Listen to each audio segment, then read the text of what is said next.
بسم اللہ الرحمن الرحیم۔ قابل صد احترام دوستو، جناب رسول اللہ صلی اللہ علیہ وسلم کا فرمان مسند امام احمد میں اور ابن ماجہ میں موجود ہے۔ اس کے الفاظ آپ کی خدمت میں پیش کر کے اس کی تشریح کروں گا، جس میں کالا دھاگا یا کوئی کسی بھی رنگ کا دھاگا اور کڑا پہننا ہاتھوں میں، اس کو ناجائز فرمایا گیا ہے۔ عن الحسن قال اخبرني عمران بن حسين رضي الله تعالى عنه ان النبي صلى الله عليه وسلم ابصر على عضد رجل حلقة أراه قال من صفر فقال ويحك ما هذه قال من الواهنة قال اما انها لا تزيدك الا وهنا انبزها عنك فانك لو مت وهي عليك ما افلحت ابدا او کما قال صلی اللہ علیہ وسلم، کہ جناب رسول اللہ صلی اللہ علیہ وسلم نے ایک آدمی کے بازو میں پیتل تانبے کا ایک کڑا دیکھا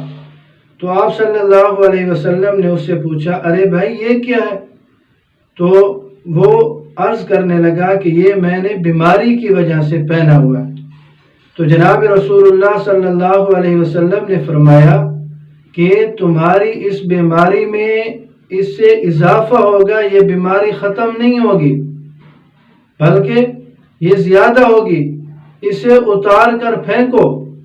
تم اگر اس حال میں مر گئے فَإِنَّكَ لَوْ مِتَّ وَهِيَ عَلَيْكَ مَا أَفْلَحْتَ أَبَدًا، اس حال میں اگر تم مر گئے کہ یہ تمہارے ہاتھ میں ہو تو تم کبھی کامیاب نہیں ہوگے۔ تو اس حدیث پاک کی روشنی میں وضاحت کرتا چلوں کہ کوئی اس امید سے دھاگا یا کڑا یا زنجیر پہنے کہ یہ چیزیں مجھے مصیبت سے بچائیں گی یا یہ مجھے نفع دلوائیں گی، اس عقیدہ کے ساتھ اس کا پہننا ناجائز اور حرام ہے۔ یہاں تک کہ بعض فقہاء کرام نے اسے افعال کفر میں شمار کیا، اور اگر یہ فیشن اور آرائش کے طور پر، زیب و زینت کے طور پر پہنا جائے تب بھی یہ درست نہیں ہے،